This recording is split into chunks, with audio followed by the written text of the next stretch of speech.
ओम सभी को नमस्ते। मंत्रोच्चारण।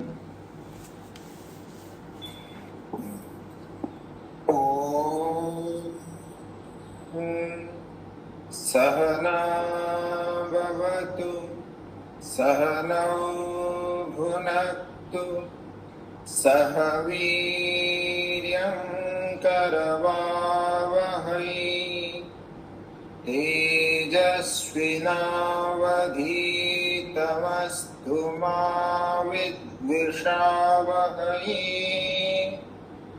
ओम शांति शांति शांति। वेदांत दर्शन की कक्षा संख्या 179 है। तीसरे अध्याय के चौथे पाद के हमने 46वें और 47वें सूत्र को लेकर के विचार किया है। 46वां सूत्र है श्रुतेः च। याग में होने वाले विशेष कर्म अर्थात कर्मांगोपासना को किसे करना चाहिए, ऋत्विक को या यजमान को। इस विषय में हमने 2 सूत्रों के माध्यम से अलग अलग मतों को जाना। पहले मत को हमने एक सूत्र से जाना, स्वामिनः फलश्रुतेः इति आत्रेयः। यह पहला मत आचार्य आत्रेय का है, जिसमें उनका मानना है कि यज्ञ में होने वाले विशेष कर्म का फल यजमान को मिलने से उस कर्म का अनुष्ठान यजमान को ही करना चाहिए। और दूसरा मत दूसरे सूत्र के माध्यम से हमने जाना, आद्विज्यम इति औडुलोमी तस्मै ही परिक्रियते। इसमें औडुलोमी आचार्य का मानना है कि यह कर्मांगोपासना रूपी कर्म ऋत्विक का है, इसलिए यह कर्म ऋत्विक को करना चाहिए, क्योंकि उसके अनुष्ठान के लिए ही यजमान ऋत्विक का वरण करता है। तो अब यह कर्म किसे करना चाहिए, इस विषय में आगे सूत्र से और स्पष्ट किया है। श्रुतेश्च, श्रुति वचन से भी यह सिद्ध होता है कि कर्मांगो उपासना रूपी विशेष कर्म ऋत्विक को ही करना चाहिए। इस वचन की पुष्टि के लिए श्रुति के 2 प्रमाणों को प्रस्तुत करते हैं। पहला प्रमाण शतपथ ब्राह्मण से लिया है। शतपथ ब्राह्मण में ऋषि याज्ञवल्क्य का कहना है कि यदि कोई कहे कि यह कर्म, यह विशेष कर्म यजमान को करना चाहिए, तो ऐसा नहीं कह सकते। यदि यजमान यह कर्म करे तो वह स्वयं अध्वर्यु क्यों नहीं बन जाते, वे स्वयं ही आशीर्वाद मंत्रों को स्वयं क्यों नहीं पढ़ लेते, तब उनकी इस अध्वर्यु में श्रद्धा कैसे हो जाती है। अर्थात जब उनको आशीर्वाद मंत्रों को पढ़वाना हो तो उनकी ऋत्विजों में श्रद्धा कैसे हो जाती है। इसलिए ऋषि याज्ञवल्क्य का कहना है, याम वै कांचन यज्ञ ऋत्विज आशीषम आशासते यजमानस्य एव सा। ऋत्विक यज्ञ में जिस भी कामना को लेकर, आशीर्वाद को लेकर याचना करता है, वह यजमान के लिए ही करता है। तस्मात् अध्वर्यु एव अवेक्षेत, इसीलिए अध्वर्यु को ही यह कार्य देखना चाहिए। दूसरा प्रमाण छांदोग्य से प्रस्तुत करते हैं।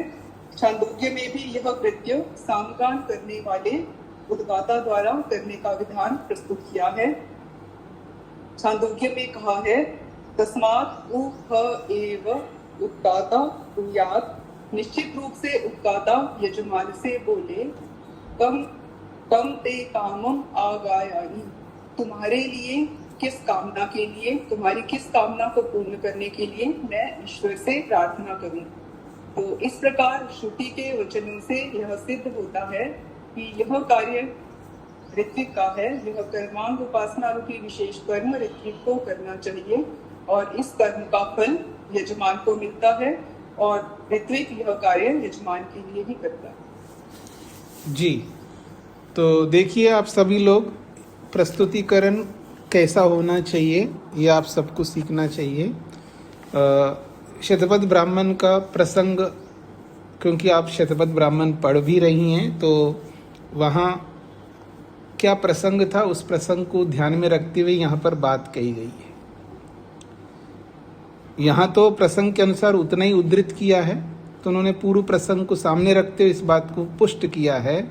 यदि यज्ञ में ऋत्विक का आप वरण कर रहे हो तो फिर वो वरण क्यों करते हो आप खुद ही कर लो ना उस याग को, खुद ही मंत्र पढ़ लो, खुद ही सब कुछ कर लो। पर वो संभव नहीं हो सकता, हर कोई व्यक्ति नहीं कर पाएगा, क्योंकि अगर वो याग खुद करेगा तो उसको अध्वर्यु भी उसी को बनना होगा, उद्गाता भी उसी को बनना होगा, और होता भी उसी को बनना होगा, और ब्रह्मा भी उसी को बनना होगा। अर्थात चारों वेदों का विशेषज्ञ बनना होगा उसको।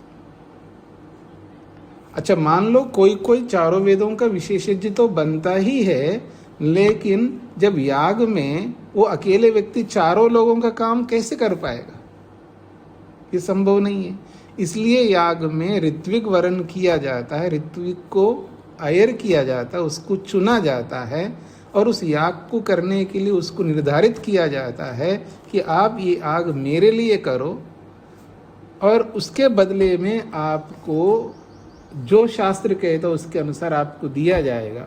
अब वो ऋत्विक गण जो भी कर्म करते हैं वो अपने लिए नहीं कर रहे, वो सारे कर्म यजमान के लिए कर रहे होते हैं। इसलिए यजमान को उस कर्म को ना करके ऋत्विक को करना चाहिए, वास्तव में वह मुख्य प्रसंग है। तो प्रस्तुतिकरण इस तरह आप सबको करना चाहिए जैसा आपने वेद प्रिया जी ने किया है, और मेहनत आप लोग भी करिए। आप में से कुछ लोग हैं जो अच्छा प्रस्तुत करते हैं, लेकिन मैं चाहता हूं आप सभी लोग इसी तरह प्रस्तुत करें, मेहनत करें जी। आगे बढ़ता हूं जी। 47वां सूत्र है, सहकारी अंतर विधि पक्षेन तृतीयम तद्वतो विद्यादिवत। नमस्ते स्वामी जी। जी, अब मुमुक्षु अर्थात सन्यासी को मुक्ति के लिए सहायक जो वैकल्पिक कर्म हैं उनको यहाँ प्रस्तुत किया जा रहा है। सूत्र है, सहकारी अंतः विधि पक्षेण तृतीयम तद्वतः विधि आदिवत। इस सूत्र के भाष्य में कहा जा रहा है अंतर विधि, इसी को बोला है आश्रम अंतर विधि, अर्थात संन्यास आश्रम से भिन्न जो ब्रह्मचर्य, गृहस्थ, वानप्रस्थ आश्रमों की जो विधियां हैं वो विधियां संन्यास आश्रम वालों के लिए सहायक हो सकती है। आगे कहा कि जो ब्रह्म ज्ञान को प्राप्त करने वाले सन्यासी हैं उनको शेष तीनों आश्रमों की जो कर्म हैं वे सहयोगी कर्म बन सकते हैं, किंतु सन्यासी के लिए वे कर्म पक्षेण अर्थात विकल्प के रूप में बताए गए हैं कि वो कर भी सकते हैं और उनको नहीं भी कर सकते हैं। अर्थात तृतीयम, तो तीसरे साधन के रूप में उन विकल्प रूपी कर्मों का अनुष्ठान बताया गया है।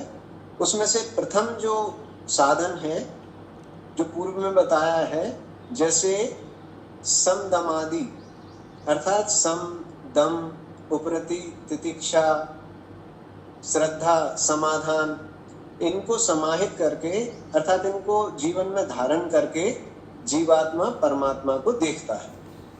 तो ये प्रथम साधन बताया है।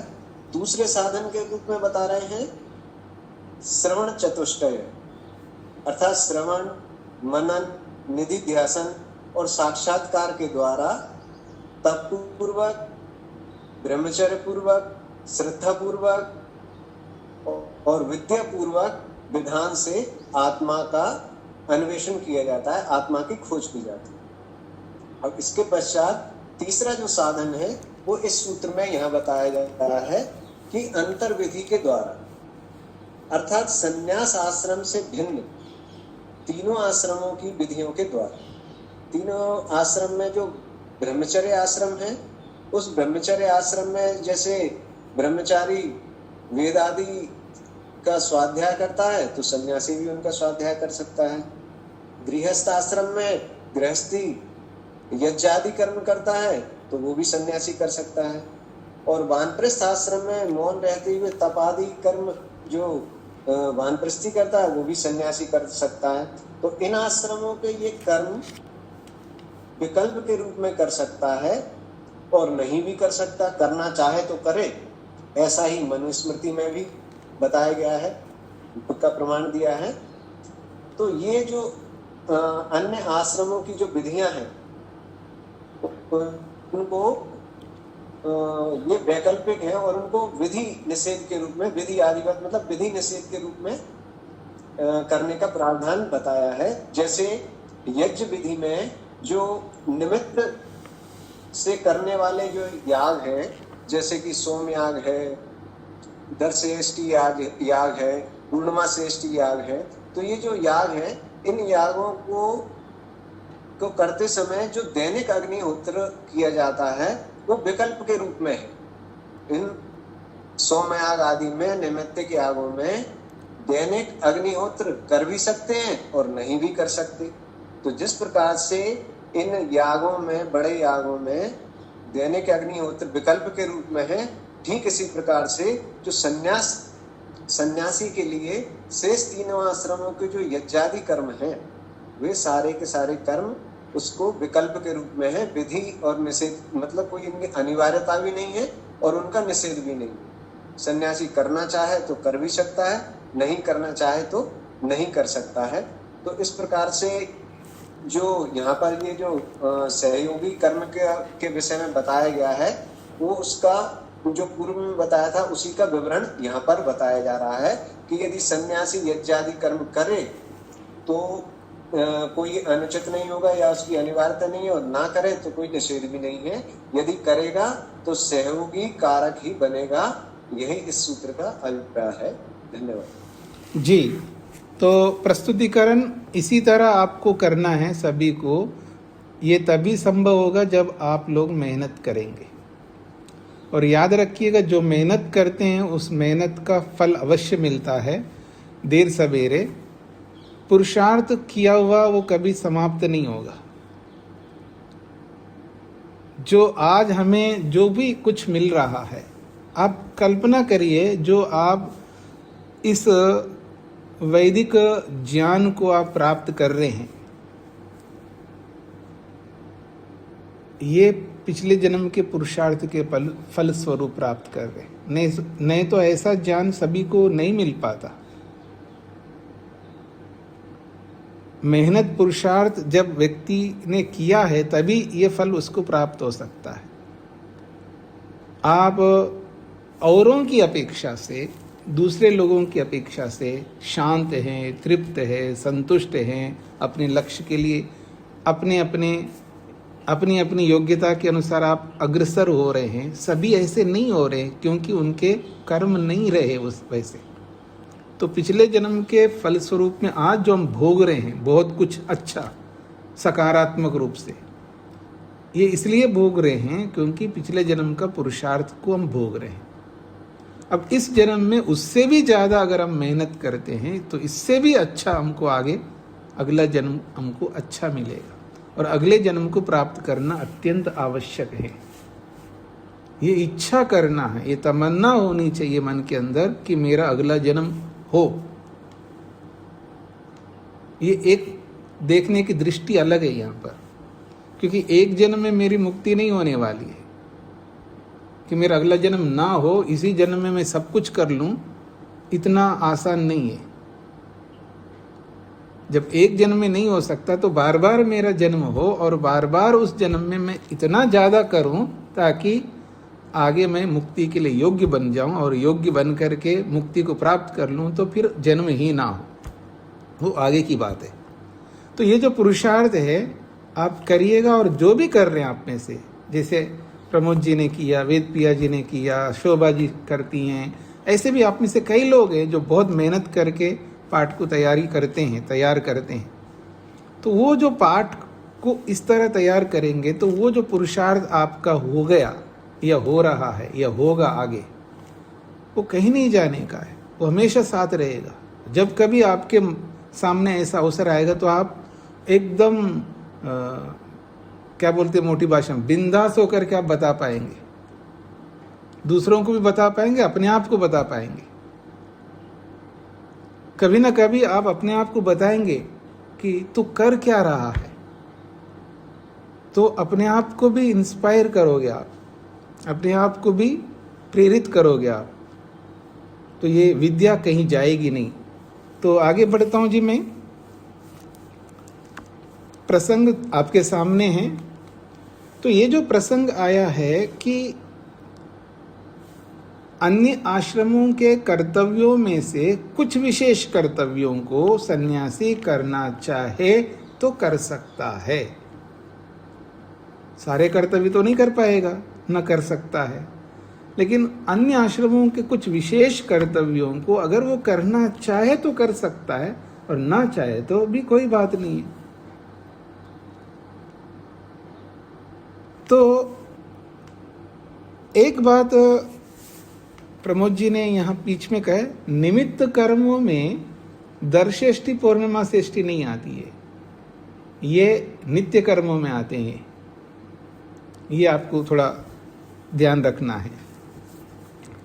48वां सूत्र देखिएगा, कृत्स्न भावात्तु गृहीणोपसंहारः। कृत्स्न भावात् तु गृहीणा उपसंहारः, गृहीणोपसंहारः। कृत्स्न भावात्, कृत्स्न कहते हैं संपूर्णता को। कृत्स्न, ये कृत्स्न जब शब्द है इसका अर्थ है संपूर्ण। कृत्स्न भावात् उसको खोला है, कृत्स्नानां सर्वेषां कर्माणां।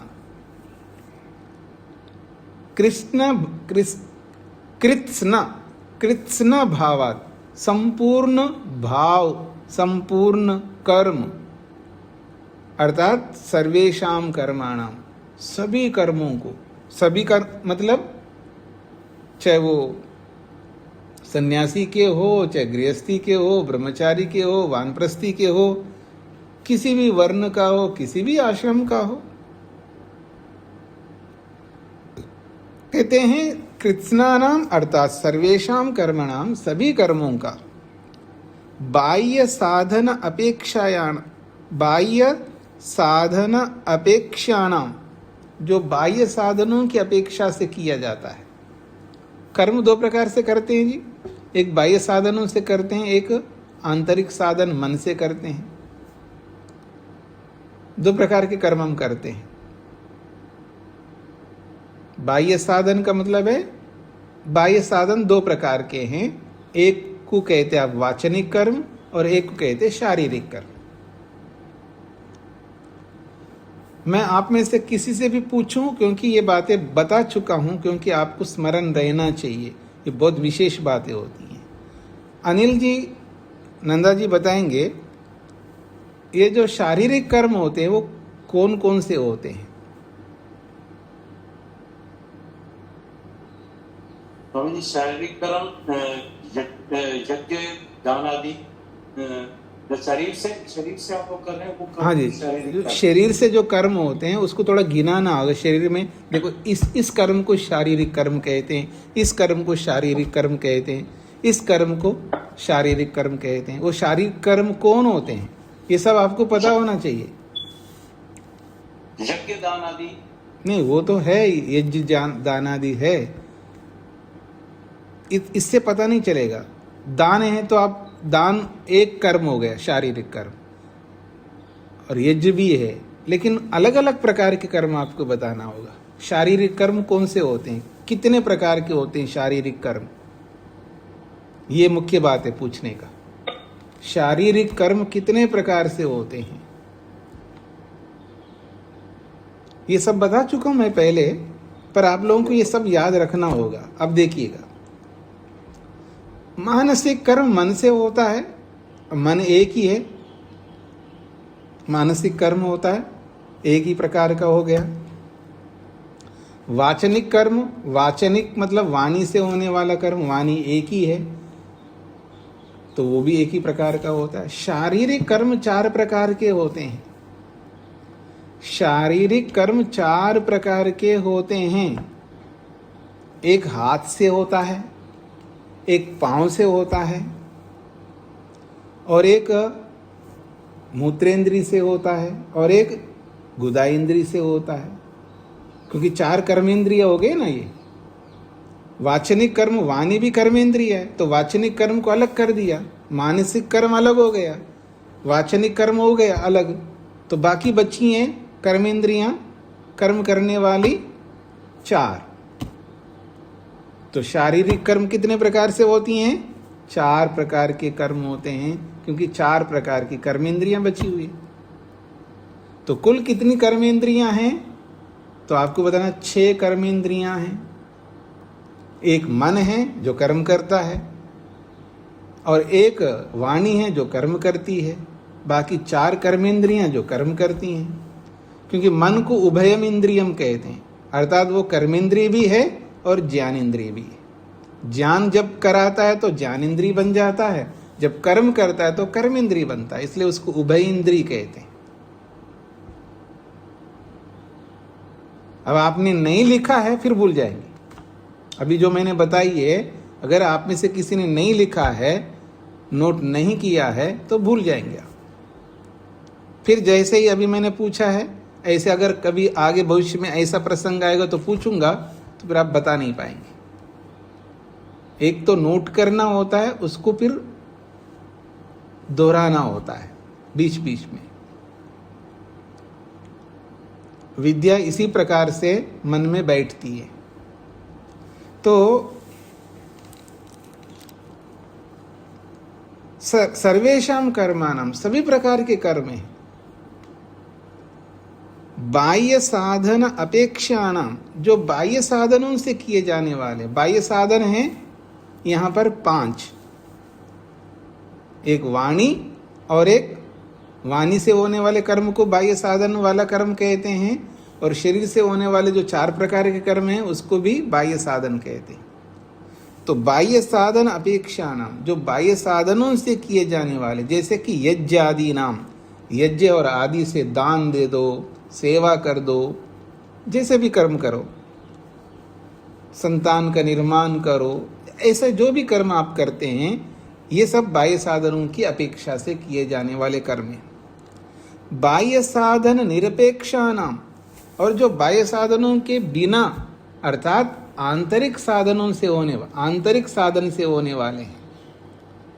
बाह्य साधन निरपेक्षाणाम, बाह्य साधन के बिना जो होने वाले कर्म हैं, अर्थात कौन से? वो शम दमादि नाम, वो शम दमादि, ये सब मन से होते हैं।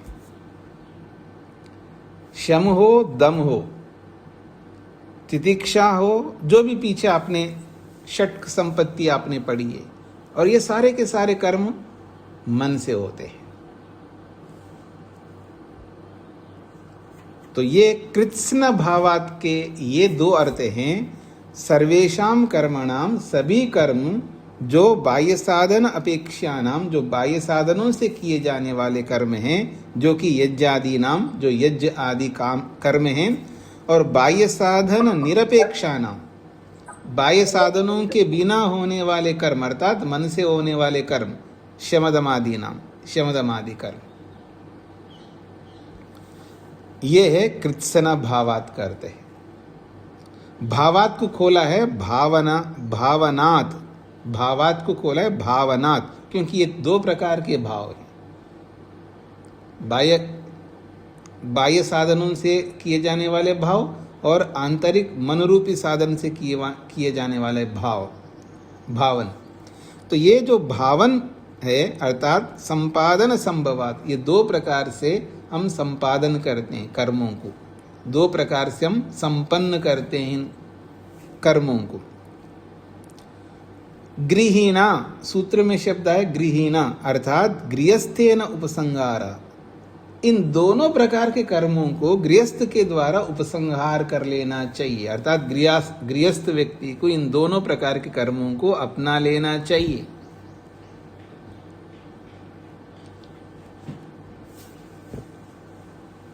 यज्ञादि कर्मों को तो गृहस्थी को करना ही करना है, लेकिन शमदमादि जो कर्म है, जो मुमुक्षु विशेष रूप से करता है, जो विशेष रूप से करने वाले मुमुक्षु के उन विशेष कर्मों को गृहस्थी को भी उपसंहार कर लेना चाहिए, वो भी थोड़ा थोड़ा करते जाना चाहिए। और आपकी मनसा कैसा होता है जी, अभी तो कमाने दो, अभी तो बच्चों को पालने दो, अभी तो बच्चों को बड़ा करने दो, अभी तो बच्चों की शादियां करवा लो, अभी बच्चों के बच्चे होने दो, फिर उनका पालन करने दो, उसके बाद मैं करूँगा ये शमदमादि, बैठ करके ध्यान करूँगा, वो करूँगा, कुछ नहीं होने का। गृहस्थ में रहते हुए, यानी गृहस्थ में प्रवेश करते ही थोड़ा थोड़ा थोड़ा थोड़ा सभी को करना होगा। यही बात कही जा रही है यहाँ पर। गृहिणा गृहस्थेन उपसंहार, गृहस्थी को उनका उपसंहार अर्थात उपसंग्रह अर्थात उसका उपयोग करना चाहिए। कौन से कर्मों को? आश्रम अंतर कर्मणाम, आश्रम अंतर गृहस्थी से भिन्न जो 3 आश्रम हैं उन कर्मों को पक्षेन कर्तुम शक्यः, वो पक्ष से करना चाहिए उसको। गृहस्थायाः आश्रमांतर सर्व कर्म अनुष्ठानेन नास्ति प्रतिबंध। गृहस्थायाः आश्रमांतर सर्व कर्मानुष्ठाने, गृहस्थायाः गृहस्थ व्यक्ति को आश्रमांतर सर्व कर्म अनुष्ठाने, भिन्न आश्रमों के सारे कर्मों के अनुष्ठान करने के संबंध में नास्ति प्रतिबंध, कोई प्रतिबंध नहीं है, कोई अनिवार्यता नहीं है, सारे कर्मों को आपको करना होगा। किंतु अविरोध खलु, हाँ अविरोध है, अगर आप करना चाहे तो हमें खुशी है, अगर आप नहीं करना चाहते तो कम से कम पक्ष से करो। पक्ष का मतलब है कभी यज्ञ करो, कभी दान दो, और कभी शमदमादि में विशेष मेहनत करो। जब शमदमादि में विशेष मेहनत करो तो एकांत सेवन करो, बैठो। हाँ जी, आप में से कोई निकलो घर से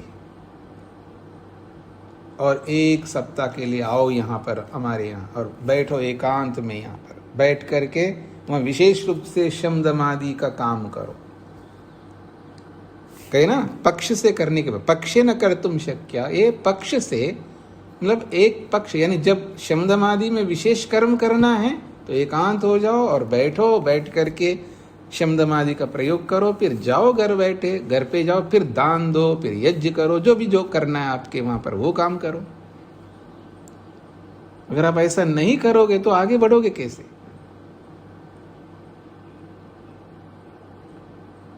अपने कंफर्ट में रहते रहोगे, नहीं जी अभी तो गर्मी है जी, अब तो सर्दी है जी, अब तो बरसात है जी, अब तो ये, तो कुछ ना कुछ तो हमेशा रहेंगे ये। जब किसी को हम बोलते हैं जी आप आओ ना आश्रम में, नहीं जब तो बहुत गर्मी है, हम बाद में देखते हैं। फिर उनको ठंडी में, अभी तो ठंड बहुत है जी। वो अपने कंफर्ट में रहना चाहता आदमी, वो घर से निकलना नहीं चाहता है। ऐसे स्टिंजी बन करके नहीं रहना चाहिए आदमी को, मतलब ऐसे कंजूस बन के नहीं रहना चाहिए व्यक्ति को। मैंने कंजूस शब्द का प्रयोग क्यों किया पता है? केवल पैसे खर्च करने में कंजूसी की बात नहीं है, विद्या प्राप्त करने में भी कंजूस है वो। मेरी बात समझने का प्रयत्न करना। केवल दान देने में या पैसा दूसरे को खिलाने में पिलाने में कंजूस, उसमें तो कंजूस होता ही है व्यक्ति।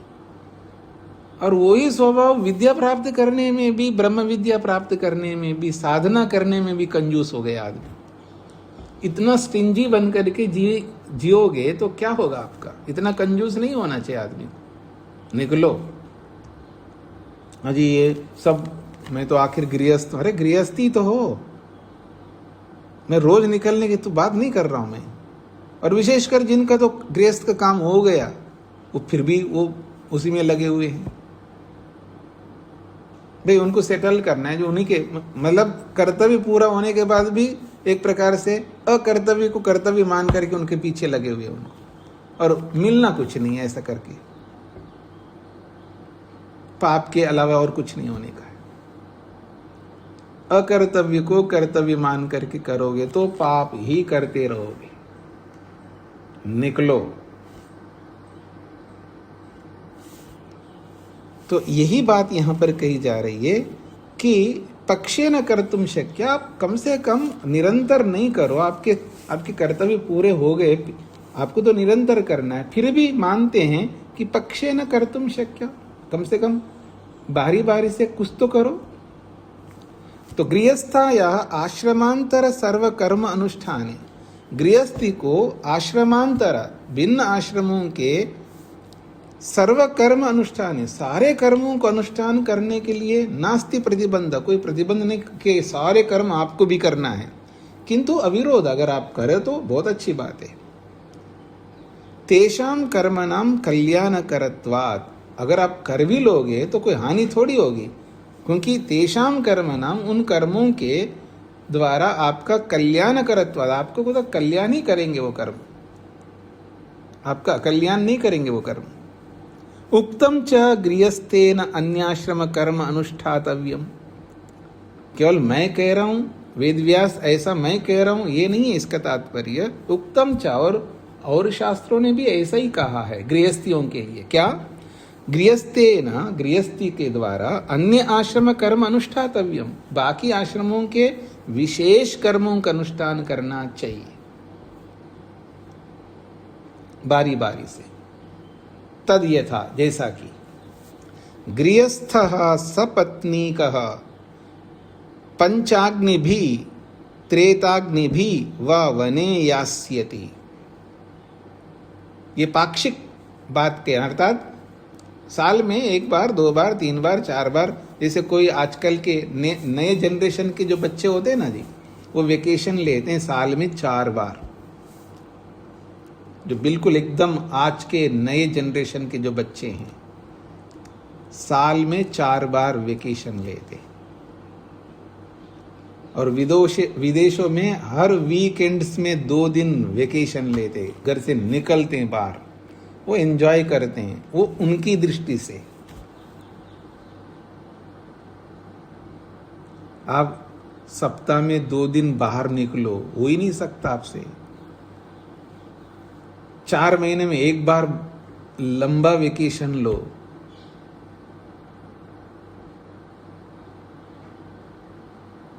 हाँ, हिला रहे ना सिर, नहीं हो सकता है। क्यों होगा? क्योंकि स्टिंजी बन करके, कंजूस बन करके बैठे। हमको विद्या प्राप्त करने में भी कंजूसी है, पैसा खर्च करने में भी कंजूसी है, और ये सब करके करोगे क्या आप? दुख सागर में ही अधिक डूबना होगा, और कुछ नहीं है। तो ये कहना चाह रहे हैं गृहस्थः, गृहस्थी को क्या करना चाहिए? सपत्नी का, अपनी पत्नी सहित, पंचाग्नि भी, 5 अग्नियों को साथ लेके जाना होगा बाहर जाते हो तो, और त्रेताग्नि भी, और 3 अग्नियों को भी साथ ले जाना होगा।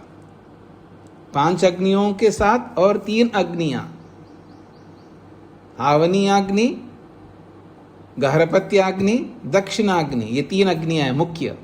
पंचाग्नि, 5 अग्नियों को साथ ले जाना होगा, और ये 3 अग्नियों को भी साथ ले जाना होगा। और कहाँ जाना है? वने यास्यति, वन में जाता है, और वन में बैठता है, एकांत सेवन करता है वो। अब वहां जाकर की 5 अग्नियों का पालन करता है। ऐसा नहीं कि वह एकांत में बैठे तो 5 अग्नियों को बंद कर दिया, ऐसा नहीं करना है। फिर तो यहां रहते हुए भी तो हम कर रहे हैं, और वहां जाकर के भी यही करें।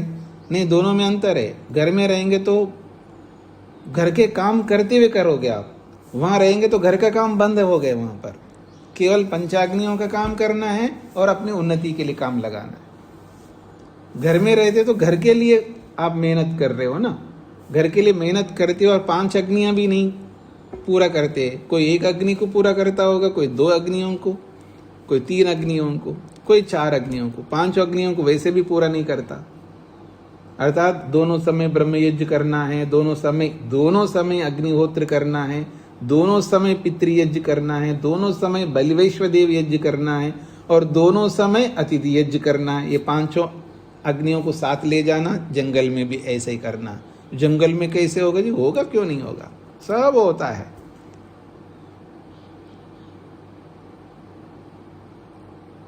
और जंगल में तो और सरल होता है, अतिथि तो भरमार मिलेंगे आपको वहां पर। जंगल का मतलब आज के हिसाब से आश्रम में जाएंगे तो वहां पर तो अतिथि मिलेंगे आपको खूब।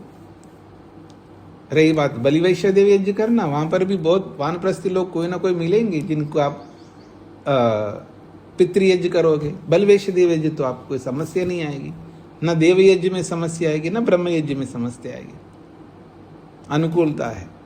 अगर आप दर्शेष्टि पूर्णिमा शेष्टि करते हैं तो ये 3 अग्नियों को साथ में ले जाना होगा। वो नहीं करते हैं तो कम से कम 5 अग्नियों को तो आप साथ ले ही जा सकते हैं। बड़ा विचित्र है जीवन।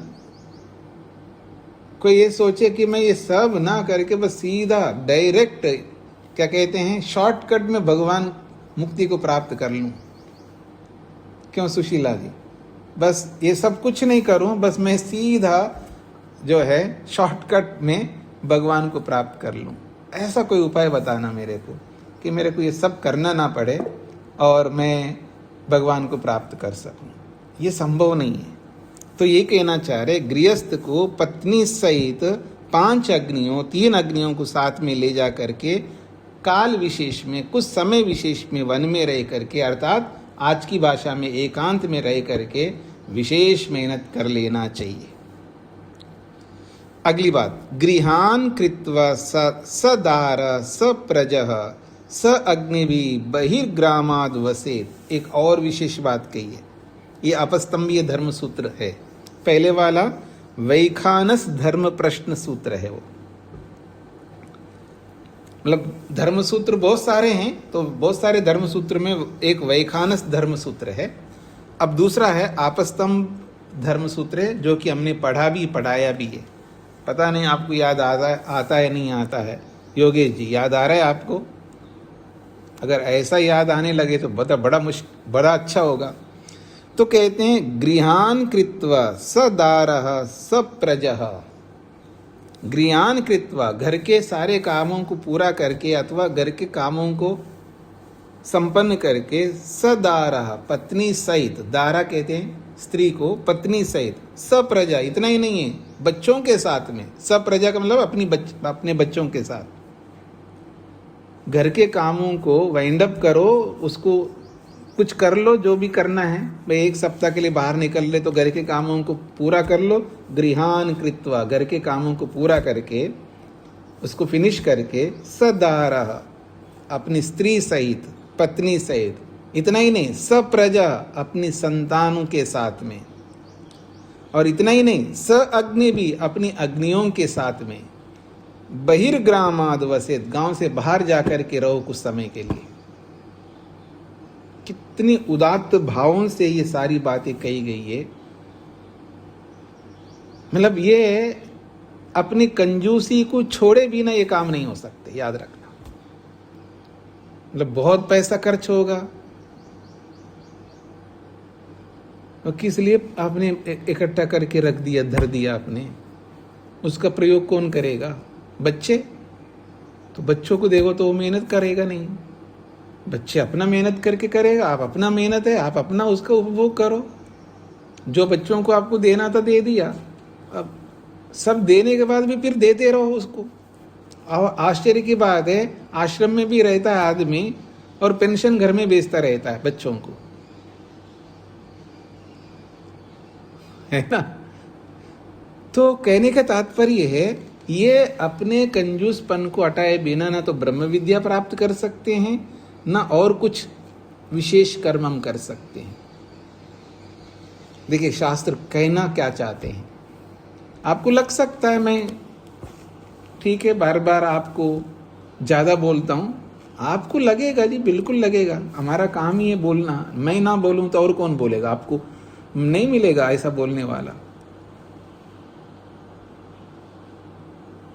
ठीक है जी। सूत्र का अर्थ लिख लीजिएगा। ब्रह्म विद्या की प्राप्ति के लिए, ब्रह्म विद्या की प्राप्ति के लिए, ब्रह्म विद्या की प्राप्ति के लिए संपूर्ण साधन,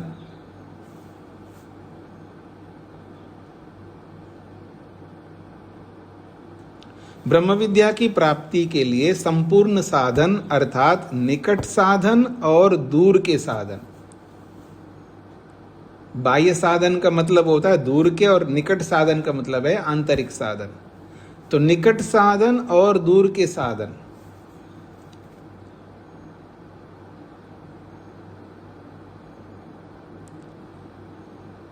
संपूर्ण साधन अर्थात निकट साधन और दूर के साधन गृहस्थी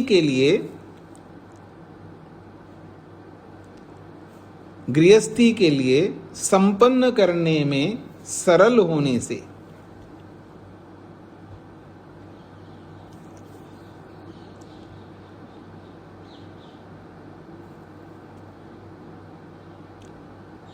गृहस्थी के लिए संपन्न करने में अर्थात पूरा करने में सरल होने से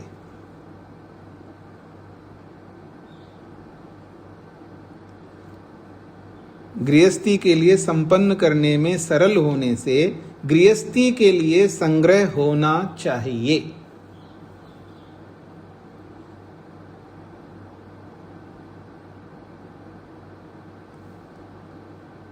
संग्रह होना चाहिए, गृहस्थी के लिए संग्रह होना चाहिए।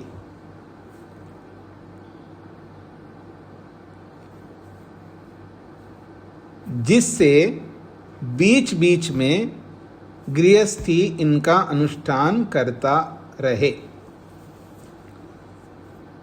जिससे बीच बीच में गृहस्थी इनका अनुष्ठान करता रहे।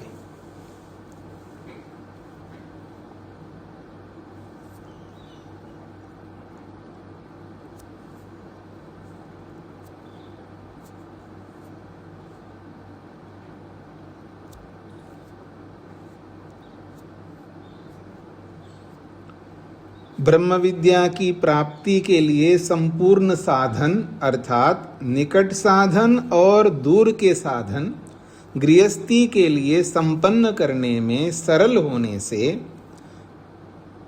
गृहस्थी के लिए संग्रह होना चाहिए, जिससे बीच बीच में गृहस्थी उनका अनुष्ठान करता रहे।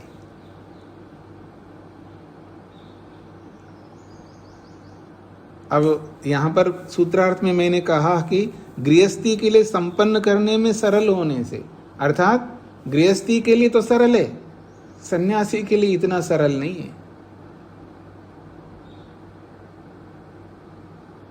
दोनों प्रकार के साधन। अब सन्यासी अगर याग आदि करना चाहे उसके लिए इतना सरल नहीं है, आप समझ रहे मेरी बात को। लेकिन गृहस्थी के लिए दोनों सरल है।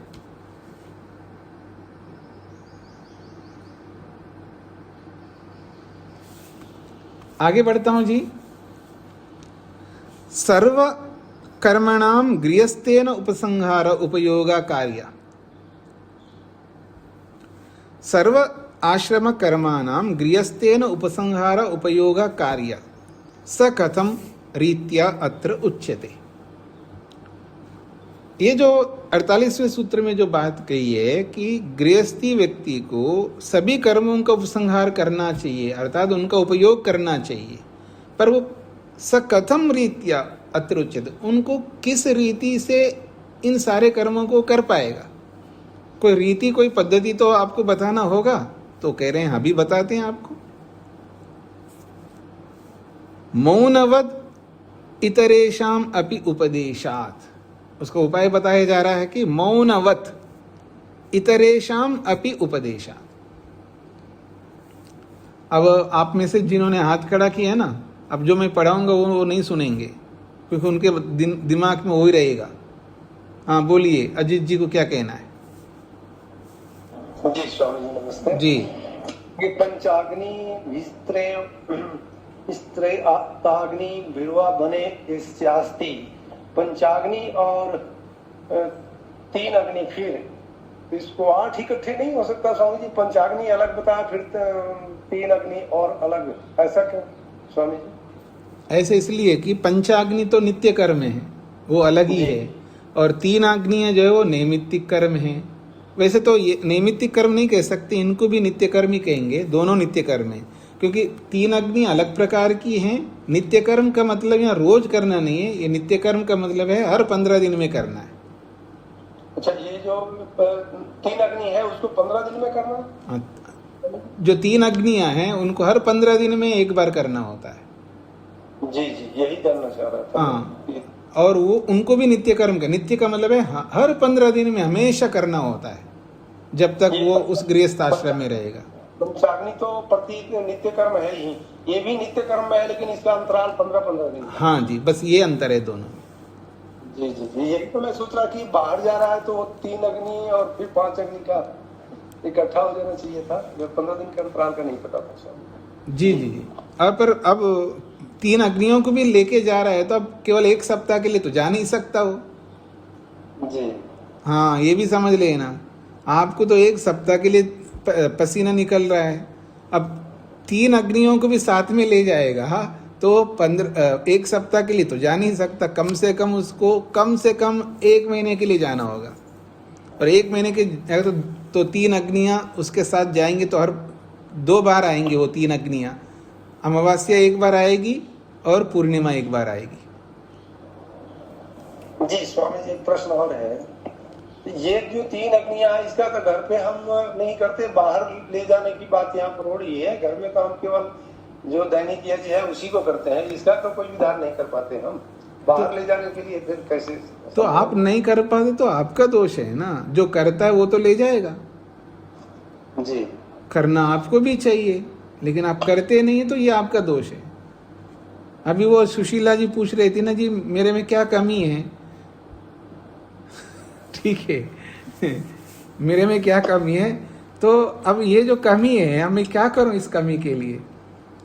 स्वामी जी सारी कमियां हैं, समझ आ गई अब आ गए ना, बहुत कमियां हैं, हाँ, बहुत कमियां हैं। शुक्र है माता जी को जल्दी समझ में आ गया। और हवन करके ये सोच ले कि बस हो गया कर्तव्य पूरा। हाँ जी, हाँ जी, ये बहुत अच्छी बात है, आपको जल्दी समझ में आ गया। तो अब समझ में आने का मतलब है अब कंजूसी को छोड़ना होगा, बाहर निकलना होगा, हर चीज में उदार होना होगा, विद्या प्राप्त करने में भी, हर कार्य में। क्योंकि जितना अधिक उदार हम बनेंगे उतना ही शीघ्र हम मुक्ति तक पहुंचेंगे, और कोई दूसरा रास्ता नहीं है। ये हंसने से, सिर हिलाने से बात नहीं बनेगी, ये फॉलो करने से, उसके अंदर चलने से, उस रास्ते में खड़े होकर के चलते रहना, केवल खड़ा भी नहीं होना है, और उस रास्ते में चलते रहना होगा, तब ये संपन्न होगा। तो आप समझ सकते किस हद तक कंजूसी को छोड़ना पड़ेगा आपको, और किस हद तक हम कंजूस है ये आपको पता लगेगा। पहले के लोगों में आज के लोगों में कितना अंतर है। मतलब आज हम दबा करके इतना रखा है अपने पास में, और किसी को देना पड़े तो ऐसे देते जैसे कि क्या बोलूं मैं, जितना हमने दबा के रखा, अगर उसको हम उड़ेलने लगेंगे ना, फिर देखना क्या होगा, कितना आगे बढ़ेंगे हम लोग।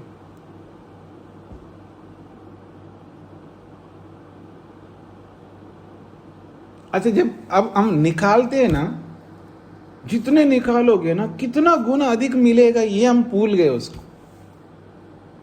देखो, जो अगर आप मान लीजिए आज लाख देते हो, कल करोड़ दे देंगे तो आपको 50 करोड़ मिलेंगे, ये मैं कभी नहीं कहूंगा। नहीं मिलेगा तो मेरे को दोष आएगा ना, मिलेंगे नहीं 50 करोड़ आप अगर 1 करोड़ देते हो तो। पर क्या मिलेगा, वो 50 करोड़ से भी अधिक लाभ मिलेगा आपको, वो पैसे नहीं मिलेंगे। जो 50 करोड़ से जो आपको सुख मिलेगा ना, उससे भी ज्यादा सुख मिलेगा आपको, और आपको पैसा सुखी तो दे रहा है। जो दबा के रखते हम लोग उसको बिना खर्च किए, खुद के ऊपर भी नहीं खर्च करेंगे, दूसरे को देना तो दूर की बात है, वो खुद के ऊपर भी नहीं खर्च कर रहे हैं, तो वो जो पैसे से जो सुख मिलता है आपको, जो साधनों से जो सुख मिलता है आपको, उससे कितना अधिक सुख आपको भगवान देगा, ये हमको समझ में नहीं आ रहा होता है। हम जी तो रहे हैं सुख के लिए, और उस सुख को ही अपने हाथों से हम दूर कर रहे हैं, ये हमको समझ में नहीं आता है। ये सारा का सारा मोह है और कुछ नहीं।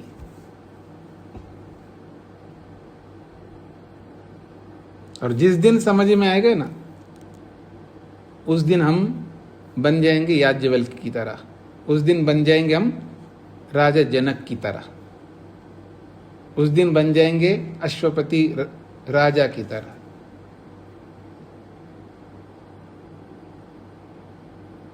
तो आइए, शोभा जी को क्या कहना है? हेलो जी, जो पंच अग्नि तो पंच महायज्ञ हैं, और ये 3 अग्नि कौन सी हैं? ये अमावस्या पूर्णिमा वाले यज्ञ हैं वो? नहीं, 3 अग्नि का मतलब है 3 बड़े कुंड होते हैं घर पे, जो यज्ञ कुंड आप बनाते हैं ना, वो तो साधारण दैनिक अग्निहोत्र का है। 3 यज्ञ कुंड होते हैं। एक होता है आवनीय कुंड, एक होता है गार्हपत्य कुंड, और एक होता है दक्षिणाग्नि। तो एक बार योगेश जी आप इस ग्रुप में ये तीनों कुंड भेज दीजिएगा, इन लोगों को पता लग जाएगा। स्वामी जी, जी मैं यही जानना चाह रहा था कि इसके प्रशिक्षण और कहीं व्यवस्था अगर नहीं होती है तो शाब्दिक रूप से तो हम सुन लेते हैं, लेकिन इनका व्यवस्था जो 3 अग्निकुंड हैं उनका हम प्रयोग कैसे करें, किस तरह से करें? ऐसा है, ये मैं अनेक बार बता चुका हूं। जो आप कर नहीं सकते उसके बारे में क्यों पूछते हो? जो कर सकते हो उसको पहले तो करो। जो आप कर सकते हैं, बहुत कुछ कर सकते हो, उसको, उस पर आपका ध्यान नहीं जाता, और जो कर नहीं सकते उसके बारे में क्यों ध्यान जा रहा है आपका? क्या आप पंचमा यज्ञ नित्य प्रति दोनों समय करते हैं? जी करते हैं जी। अच्छा, रोज अतिथि आते हैं आपके पास में? जी नहीं, कुछ तो त्रुटियां रहती है, लेकिन जितना संभव है उतना कर लेते हैं। नहीं, संभव की बात ही नहीं चल रही यहाँ पर, रोज करना होगा। नहीं, रोज अतिथि कहाँ से बुलाएंगे? वो आप करना चाहोगे तो मैं उसके लिए प्रोवाइड करूंगा ना। जी जी। अब वो अतिथि आपके घर में आए या कहीं बैठे रहे, लेकिन आप अतिथि यज्ञ आपका होगा। जी जी बिल्कुल। ठीक है, तो पहले 5 यज्ञों को नित्य प्रति दोनों समय करना शुरू कर दीजिएगा, फिर उसके बाद पूछना, फिर मैं उसका उपाय बताऊंगा। ठीक है जी। अजी समय ही हो रहा है, आप अगला सूत्र कैसे कर पाएंगे? किसी कुछ पूछना है आप लोगों को? अच्छा ये बताइए, आप लोग आएंगे कब? सब जितने लोग पढ़ रहे हैं ना यहाँ स्क्रीन पर, सबको आना है एक बार। कब आएंगे? जब आप बुलाएंगे स्वामी जी। मैं तो अभी बुलाऊंगा जी, जून में आ जाओ। अब ये नहीं कहना जी टिकट नहीं होगा, टिकट नहीं होगा तो जैसे होगा वैसा हो। जहां जब आदमी की इच्छा होती है ना, रास्ता अपने आप बन जाता है। अच्छा, आप लोगों को जैसी व्यवस्था चाहे वैसी व्यवस्था मिलेगी, ये याद रखना। ऐसा नहीं कि गर्मी है तो जी हम परेशान होंगे, आपको परेशान ना हो ऐसी व्यवस्था हम करेंगे। थोड़ा जेब ज्यादा खाली करना पड़ेगा, और कुछ नहीं है। हम ले आएंगे ना, साधन ले आएंगे। आप पैसे देंगे तो साधन लाएंगे, और साधन आपको प्रोवाइड करेंगे।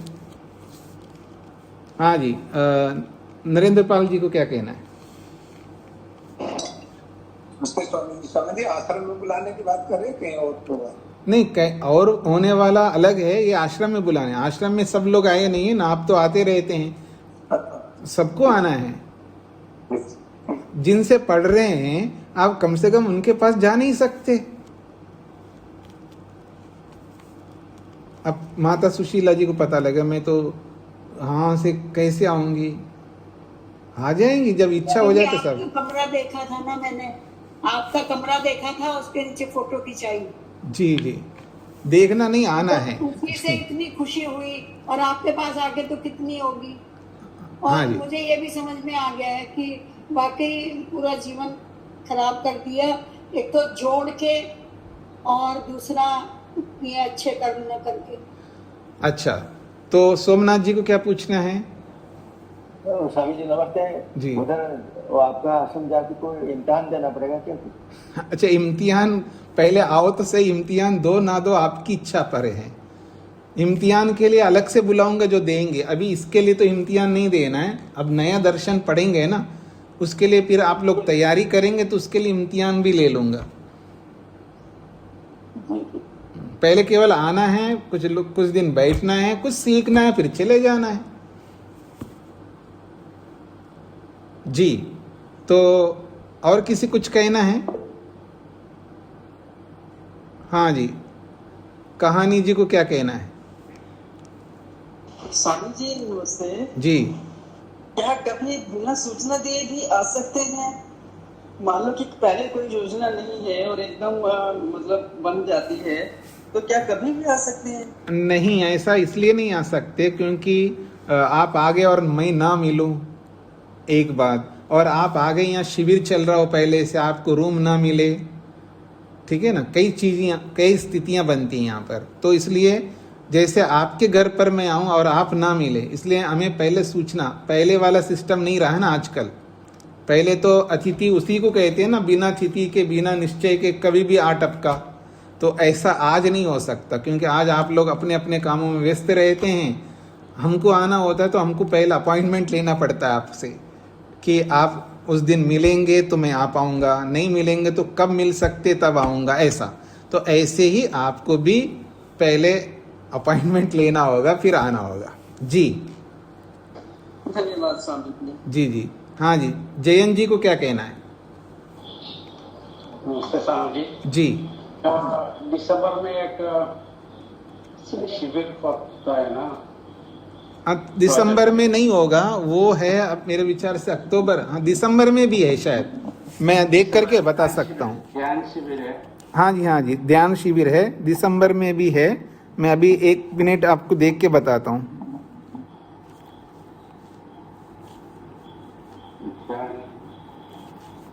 प्रशिक्षण शिविर? हाँ जी, अभी बता रहा हूँ मैं। ध्यान प्रशिक्षण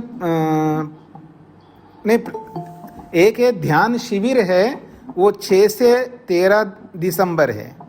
और जो उस ध्यान शिविर में जो आते हैं वही लोग अगर ध्यान कराना कैसे होता है उसको सीखना चाहते हैं, उनके लिए शिविर है। से आप माइक बंद करें, स्वामी जी की आवाज नहीं सुनाई दे रही।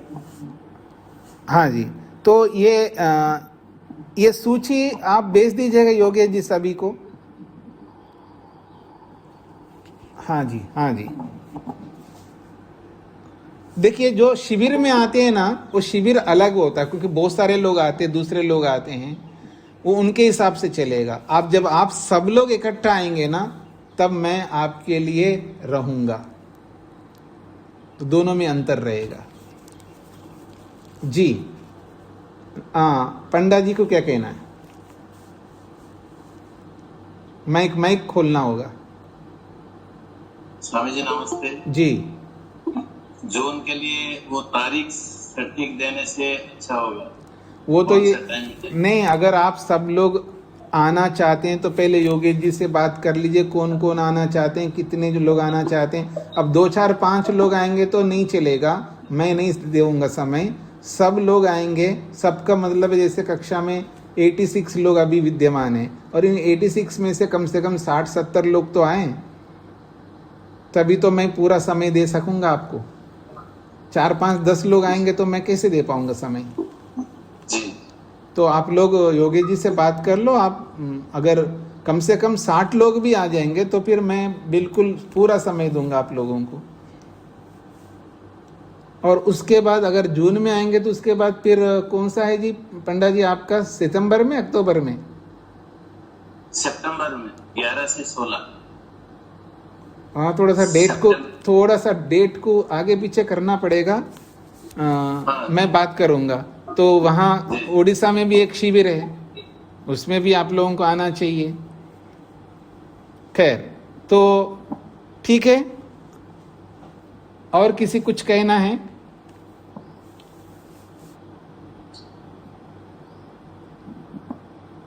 आपको कहना है या नहीं कहना है, अपने आप को जरूर कहिएगा कि क्या मैं इसी तरह जिंदगी बिताऊं, या शास्त्रों के अनुसार जितना मैं कर सकता हूं, शास्त्रों के अनुसार जितना मैं कर सकता हूं। देखो, पूरा कोई नहीं कर सकता, हमारे में इतना सामर्थ्य नहीं है, ना मेरे में ना आप में है।